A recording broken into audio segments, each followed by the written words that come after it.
Thanks for stopping by Griffo Media. This is a how-to video today, getting SkyQ working flawlessly around your house with no issues whatsoever. No dropouts, no internet disconnects, no loss of apps. And this is all without getting your broadband from Sky. I'm a BT subscriber, so as you can see on my screen, I've got Sky up and running. This is where the journey starts for me, because the problem that I've got, and if you've seen previous videos from me, our internet comes into our house via the kitchen. And our living room here is miles away from the kitchen. So generally you need your SkyQ main box plugged right directly into your router, which wasn't possible for me. So we've had Sky engineers out and they were just completely baffled. They couldn't get me a strong connection. Then I had a bit of a brainwave. Now we use BT WholeHome network around the house. The broadband is BT and we use these little mesh boxes here. Just have a look here. So if you have a look there, there's a BT little mesh box which connects to a wireless network from the main router. We've got 5 or 6 of them dotted around the house. And so what I thought I'd do was connect the main Sky box, which is down here. We've got the 2 terabit box, connect that into the disk. And that's what we do. So the back of the disk here, that Ethernet port connects straight into the back of the Sky box. And then if you have a look here, that just sits underneath the TV. But that's nowhere near where the broadband router is. So I'm going to go into the settings here. Got the remote. I use a Logitech Harmony to get through to the settings. And if you just have a look here in the settings box, if I go to network connection and go to network setup, you'll see I'm not using Sky at all. I'm using my BT hub, which actually sits in the kitchen. So I'm going to turn around now, I'm going to walk all the way to the kitchen and you will see or grasp how far away it is. And right to this little cupboard in the kitchen here, which is where our main router is. So that's the main router and there's a BT disk. So the BT disk is connected to the router. And that's what the start of the journey with the mesh network starts, actually creates all 6 disks connected to this main one box. So the next thing we do is pair all of the Sky network on queue to this one router. How do we do that? Let me show you. Let's continue the journey in the games room. Right, so now we're in the games room and you can see that Sky is already on and I've got a trusty Sky remote on this one. And if I scroll down to the settings, you can see I've got a connection not only to the Sky box, but also a connection to my network. So if I go to network setup, it's on the BT box. So it's cool because what's happening is that becomes visible. Now my little mini box here, just have a look here, is not connected to any Ethernet port. It's just an HDMI, which is connected to the screen, but it's actually working wirelessly with the BT hub, which is fantastic. So that's the games room sorted. Never ever drops out here. Perfect every single time. So that's that. Let's go to another room in the house. Let's go to the bedroom.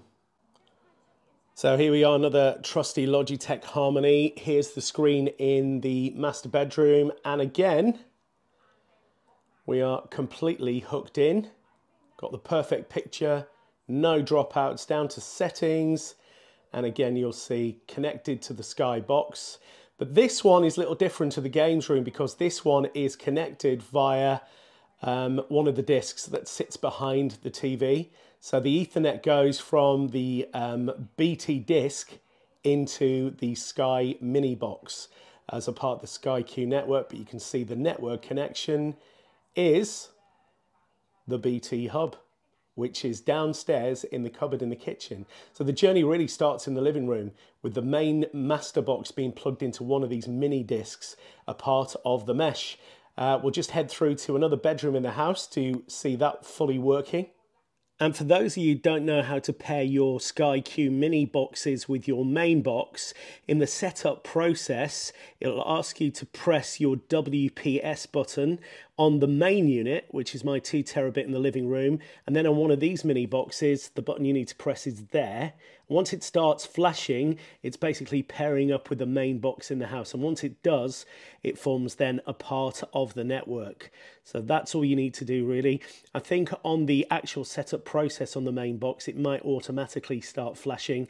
Then it says go to your nearest box in your house, which this is my nearest to the actual living room, and then you press that button there, starts flashing away, and then it finds the IP address of the main box, and then you repeat with all the rest.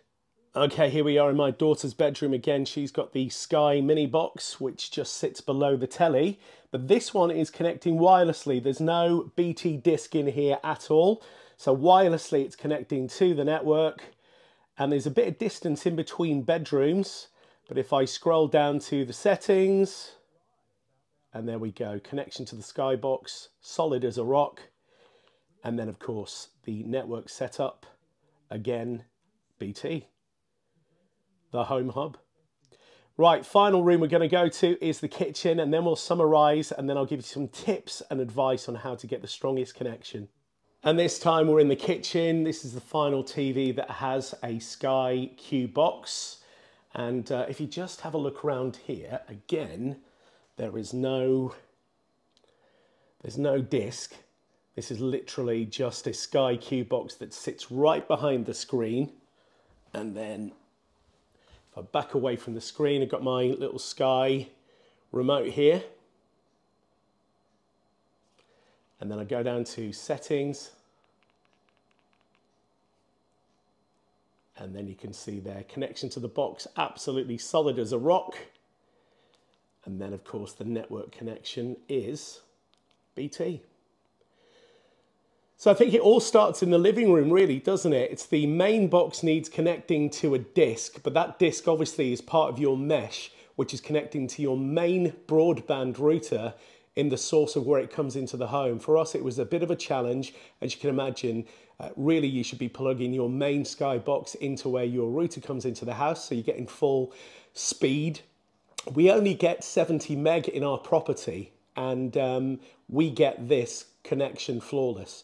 So if you're getting 70 meg, or maybe not as much as that, but from our experience, 70 meg is there where it's about. Nothing ever buffers, nothing ever drops out. It's all rock solid. And any questions, guys, just comment below, and I'll do my utmost to help you out in the Sky Q scenario. Lots of people asking me all the time, it just drops out. I've got thick walls in my house. If you've got the mesh set up right, and we've got 4 bedrooms in our house, so what we've got is, we've got 6 of these discs. I've got one in my studio, there's one behind the telly in the living room, there's a disc in the games room, but it's not directly connected to the Sky Q disc, it's actually on the side cabinet, and then there's another one in my son's room, and basically it just makes the network massive, and then it just pulls the signal everywhere. Anyway, questions below, guys. Thanks for watching the video, and until the next time, see you soon.